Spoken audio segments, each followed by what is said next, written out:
Bueno, soy Jean Paul Vázquez y vamos a hacer un análisis sobre los 10 principios que plantea Manwick en su libro de los principios de la economía. Vamos a analizar los 10 principios.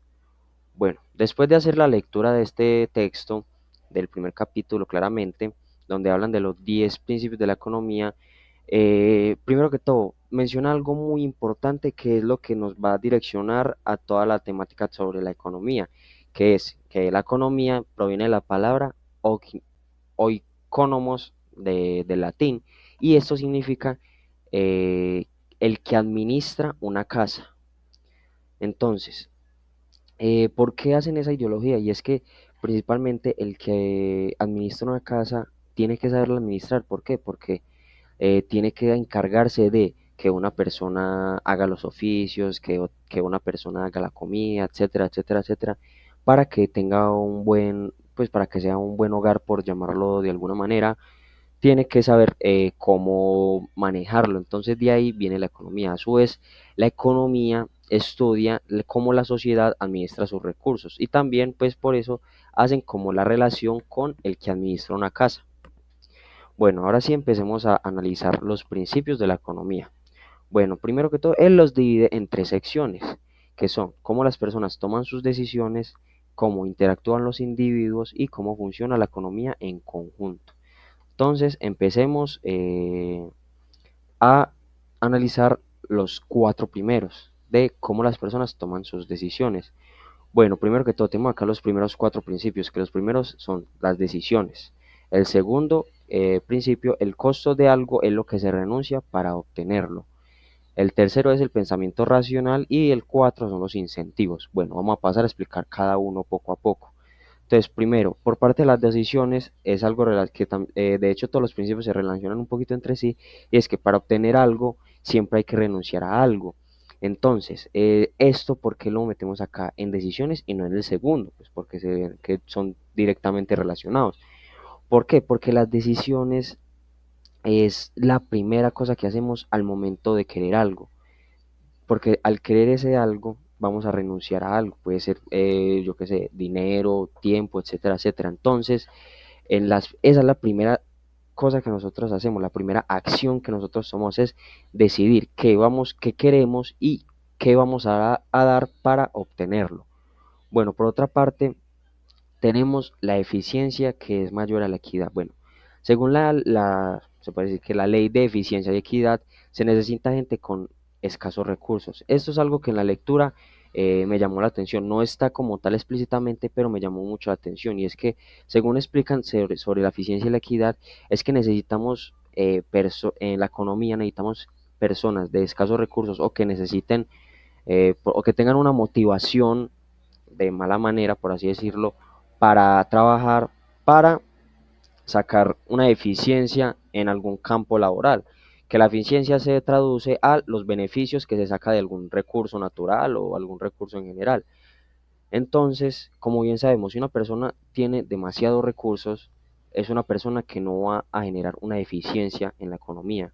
Entonces, a eso es lo que me refiero yo, que según la ley de eficiencia y equidad se necesita gente con escasos recursos, por tomarlo con un ejemplo de la vida cotidiana. Bueno, otra cosa, porque puse que la eficiencia es mayor a la equidad, y es que necesitamos, según lo explican en el texto, la eficiencia que se genera a base de los recursos tiene que ser mayor a cómo se reparte ese beneficio, que ahí es de donde viene la equidad. Entonces, si la equidad es mayor a la eficiencia, ahí se ya estaría fallando todo lo que es la base de economía y sería pues una muy mala economía, por decirlo así. Entonces, por eso ponemos que la eficiencia tiene que ser mayor a la equidad. Bueno, eso por parte del primer principio. Ahora vamos por la parte del segundo, que es el costo de algo es lo que se renuncia para obtenerlo. Bueno, acá voy a ir directamente con un ejemplo, y es el de ir a la universidad. Y es que todo relacionamos con por así decirlo, el costo de ir a la universidad con dinero, cosa que no es así, porque le hacemos, no, que transporte, que alimentación, que manutención, etcétera, etcétera, y de hecho, ese no es el verdadero costo. O sea, no estaríamos cambiando conocimiento por dinero, porque al fin y al cabo, si estuvieras estudiando o no, tendrías que pagar toda la manutención de tu día a día. Si trabajas, tendrías que pagar tu transporte, etcétera, etcétera. Entonces, al fin y al cabo, no ese es el verdadero cambio que hacemos. El verdadero cambio que hacemos es el de conocimiento por tiempo. ¿Por qué? Porque el verdadero cambio es el tiempo que dejas de hacer otras cosas por estudiar, como por ejemplo trabajar, hacer cosas de ocio, etcétera, etcétera. Entonces, el verdadero costo de ir a la universidad no es cuestión económica ni monetaria, es cuestión de tiempo. O sea que tú por los conocimientos que vas a adquirir en la universidad, estás intercambiando tu tiempo, que pueden ser de 4 o 5 años, lo que se demore tu carrera o tu tecnología. Entonces, el verdadero cambio que estamos haciendo ahí es el conocimiento, estamos adquiriendo conocimiento y nosotros estamos dando nuestro tiempo. Bueno, por parte del principio número 3 tenemos el pensamiento racional. Acá, en este pensamiento racional, Manwick nos invita a que no siempre en la economía es un lado u otro, o no siempre es blanco y negro. Hay muchos, utilizando el ejemplo de los colores, hay muchos grises. Entonces, no siempre significa que tengas que estar de un lado en la economía, no tienes que perder ni ganar. Siempre hay un pequeño cambio. Entonces, y ahí es donde vienen los cambios marginales, que son estos de acá. Los cambios marginales son pequeños cambios a algo que ya existe, a un plan que ya tenemos, etcétera, etcétera, es algo que ya existe. Entonces, por eso se le llama cambio marginales. ¿Por qué se le dice cambio marginales? ¿De dónde viene la palabra marginal? La palabra marginal viene de margen, que es un borde. Entonces, traduciéndolo un poquito, sería cambio en los bordes de nuestro plan, haciendo pues como una ideología. Entonces, las personas, ¿y por qué el pensamiento racional? Dirán que el pensamiento racional, ¿qué tiene que ver con eso? Bueno, es que la persona racional siempre va a preferir eh, una situación, siempre va a decidir en una situación que el beneficio sea mayor que el costo. Relacionándolo con este segundo principio, es eso, el beneficio tiene que ser mayor al costo. Por ejemplo, el de la universidad. Para muchas personas puede que el costo de ese tiempo no sea tan, por así decirlo, tan merecedor de todo ese estudio que va a obtener. Hay algunas personas que piensan así, pero otras piensan que es justo cambiar todo ese conocimiento por el costo de ese tiempo. ¿Qué sería ese tiempo? Bueno, ahora pasamos con el principio número 4, que son los incentivos. Bueno, al modificar un incentivo se cambia la manera de actuar. ¿A qué se refiere esto? Simplemente un incentivo es como el precio de algo, algo que te dan, etcétera, etcétera. Para que quede un poquito más claro, vamos a hacer un ejemplo, que es el ejemplo del precio de la gasolina. ¿Qué es lo que pasa con el precio de la gasolina? Como sabemos que la gasolina siempre sube de costo, etcétera, etcétera, y dependiendo mucho también de muchos factores económicos y sociales, puede que sea un precio muy elevado o un precio muy bajo. Entonces, acá qué es lo que pasa, si el precio de la gasolina es mucho más cara, las personas van a tender a usar carros mucho más económicos y ahorrativos en sentido de gasolina. Entonces ahí podemos ver como el incentivo, que es la gasolina, aumenta y hace que las personas tomen otras decisiones frente a su movilidad. Por ejemplo, empiezan a buscar más motocicletas y no tantos carros, o si empiezan a buscar carros que no consuman tanta gasolina. Entonces, así es como podemos dar cuenta de este cuarto principio, que son los incentivos. Bueno, ahora pasamos a la segunda sección que Manway propone, que es cómo interactúan los individuos, que son los próximos tres principios. Entonces, el quinto principio tenemos el comercio como bienestar. Bueno, algo que dicen en el texto es que el comercio es una oportunidad de especialización. ¿Por qué? Porque al usted o la entidad tener una un cierto tipo de venta, es algo que no, que lo va a hacer único. Porque si quitamos todo lo que es el comercio y todo, y cada persona tuviera que generar su propia comida, su propias telas, su propia ropa, etcétera, etcétera, todo aquello perdería su valor y nadie estaría especializado en algo. Entonces, no, si no hay comercio, pues no hay prácticamente una base económica. Entonces, el comercio también, aparte de ser algo necesario, y que es una oportunidad para muchas personas, a su vez el comercio es un beneficio de ambos lados, porque cambiamos en lo que cambiamos, ¿sí? En algo que nosotros somos especiales por una especialidad de otro. Por ejemplo, si nuestra especialidad es el café, podemos cambiar ese café por el arroz. Un ejemplo, que otro país, hagamos un ejemplo, Colombia es el mayor exportador de café, ¿cierto? Y India es el mayor exportador de arroz. Entonces, al nosotros ser especializados en café y ellos en arroz, podemos hacer ese comercio ahí y saldríamos los dos beneficiados. Ellos obtienen café de buena calidad y nosotros arroz de buena calidad. Cabe aclarar que esto es un ejemplo, no funciona así de fácil, hay muchos más factores implicados. Bueno, como el sexto principio tenemos los mercados como una organización económica. Bueno, primero que todo, hay en ciertas sociedades hubo un mercado centralizado, que el gobierno era el que el encargaba de repartir los recursos a cada persona. Y esto no sirvió. Fue una sociedad, por decirlo así, fallida. Entonces, ¿qué es lo que pasa? El mercado descentralizado es el que verdaderamente beneficia a todos, porque nadie tiene lo mismo, sino que tenemos cosas distintas y ahí es donde existe un comercio que es lo que nos sirve y en los mercados pues hay comercio. Entonces, por otra parte, los precios maximizan el bienestar. Acá empezamos a hablar un poquito de cosas más detalladas y es que dependiendo de los precios se mueve el mercado. Entonces, si el precio de un producto es muy elevado, ese producto va a ser o sea, casi que inexistente porque nadie lo compraría por el alto precio que tiene. Entonces, los precios es lo que maximiza el bienestar de toda la economía. Otra cosa que pasa acá es que los precios no solo dependen del mercado y cómo se fluctúen y nada y cómo se mueva y cómo fluya. Los impuestos afectan la asignación de recursos y distorsionan los precios. ¿Por qué afectan, perdón, a la asignación de recursos? Y es que estos afectan a la asignación de recursos porque al un producto tener un impuesto más elevado hace que cada vez menos personas puedan adquirirlo, por llamarlo así, y a su vez distorsionan los precios por lo mismo, porque los impuestos hacen que para el vendedor los impuestos suben, entonces él tiene que subir el producto de precio y para los compradores ese producto va a subir de precio. Entonces es como un poquito relacionado a la inflación. Bueno, ahora vamos por el último principio de cómo interactúan los individuos, el séptimo principio, que es el gobierno y su influencia en el mercado, que es algo relacionado con lo que vimos en el principio número 6. Bueno, ¿qué es lo que pasa? No siempre el gobierno hace algo malo en el mercado, y es que de hecho, sin el gobierno no tendríamos un mercado que fluye. ¿Por qué?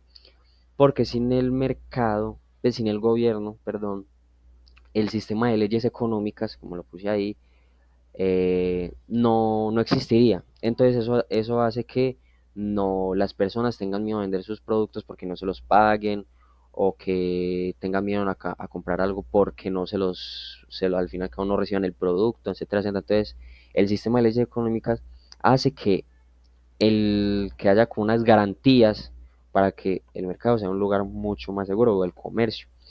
Ahora también hay otras cosas, es que es la falla de mercado. ¿La falla de mercado qué es?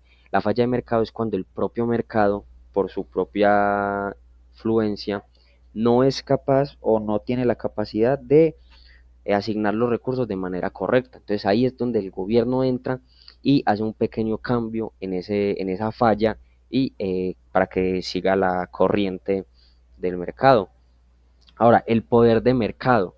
El poder de mercado son entidades, o sea, que se refiere a las entidades o personas, etcétera, etcétera, con capacidad de ejercer cambios relevantes en el precio de lo o sea, y eso alteraría todo el mercado. Un ejemplo es si en un pueblo hay solo un pozo de agua y el dueño de ese pozo de agua es el único dueño que puede tener acceso a eso.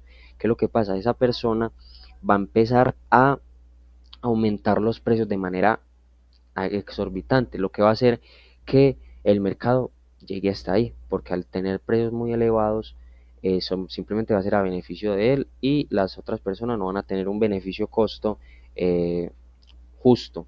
Entonces ahí es donde entra el gobierno también a regular eso. Y a su vez, al poder del mercado quise relacionar esto un poquito y es la importancia de las competencias, ya que sin las competencias prácticamente los dueños de cada producto eh, tendrían ese poder. Por ejemplo, si entre Coca-Cola y Pepsi, por ejemplo, si Coca-Cola estuviera solo sería casi prácticamente el dueño de todas las gaseosas, pero como está Pepsi ahí, que es la competencia principal, aunque pues en cierta parte Coca-Cola es un poquito superior, pero tenemos por ejemplo otros ejemplos como Toyota y Ford, que son dos marcas de carros que compiten, porque sin uno, el otro sería prácticamente el dueño de la industria automotriz, teniendo de ejemplo esos dos, o Apple y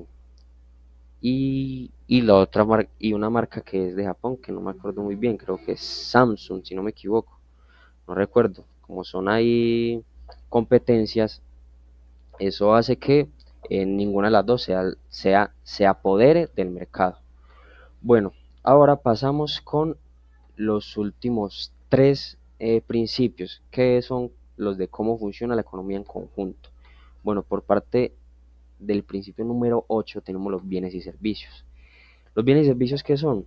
Pues son los bienes y servicios que adquieren todas las personas. ¿Qué es lo que pasa? Eso no depende ni de las personas ni nada, depende del nivel de vida del país. Entonces, ¿cómo así que el nivel de vida del país? Bueno, y el nivel de vida del país depende de la productividad de las personas.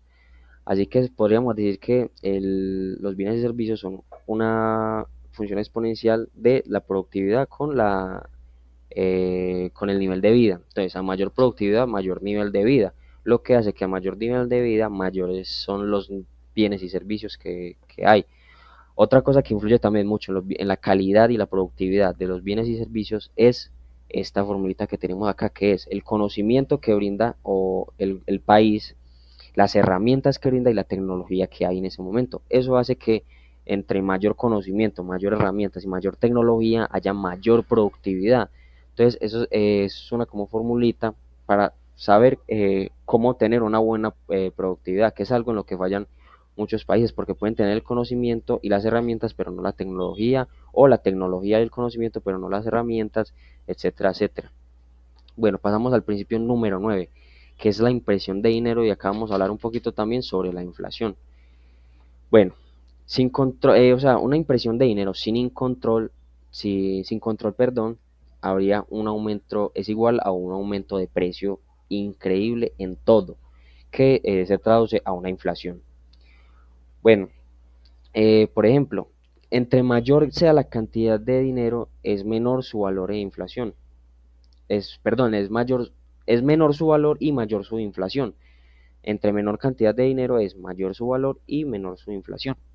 Entonces, un ejemplo de esto es Venezuela, que como sabemos, ellos tenían una cantidad de impresión de dinero increíble, lo que hizo que la moneda prácticamente se devaluara y llegara a valer nada.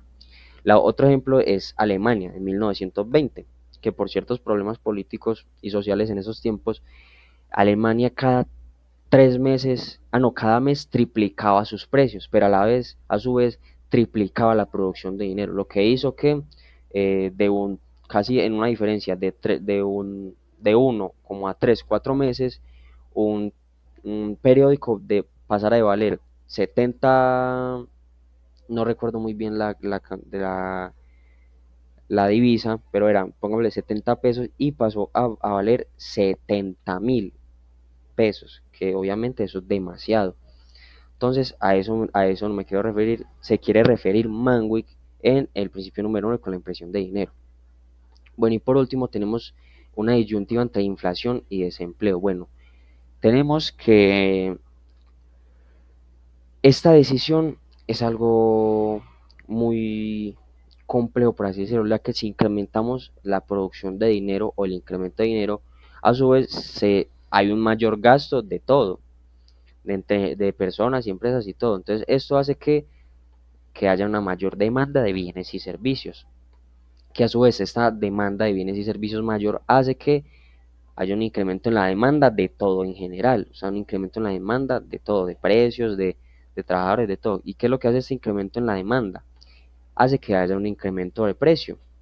y ese incremento de precio a su vez hace que haya una mayor producción de bienes y servicios, ya que si al incrementar el precio todas las empresas o todos los productores quieren obtener, por así decirlo, beneficio de eso.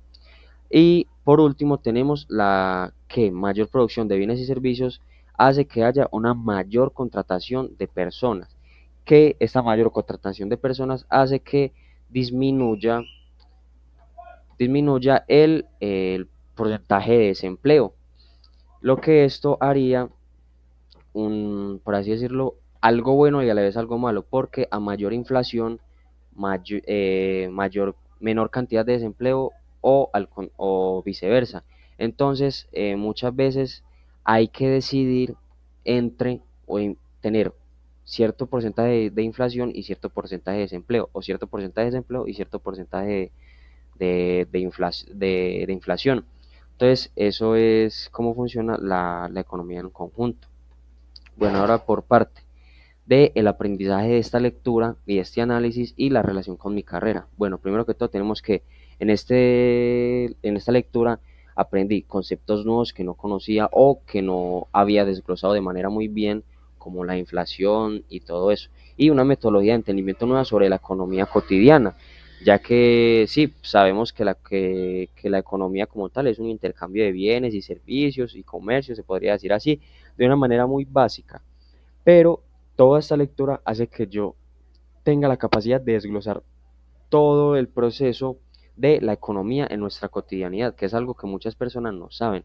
Y bueno, y por otra parte, con la relación a mi carrera, la verdad es que esto tiene todo que ver, porque sin el entendimiento de estos principios, a comparación de lo que voy a ver mucho más adelante en la carrera, es algo básico. Sin el entendimiento de este mismo, no podría ejercer mi carrera de manera efectiva, porque, o sea, si un ingeniero financiero no sabe cómo o cuáles son los principios de economía o cómo funciona de manera básica, no podría resolver situaciones mucho más complicadas. Entonces, ese sería mi análisis sobre los principios de economía de Manwick en este reto de la primera semana.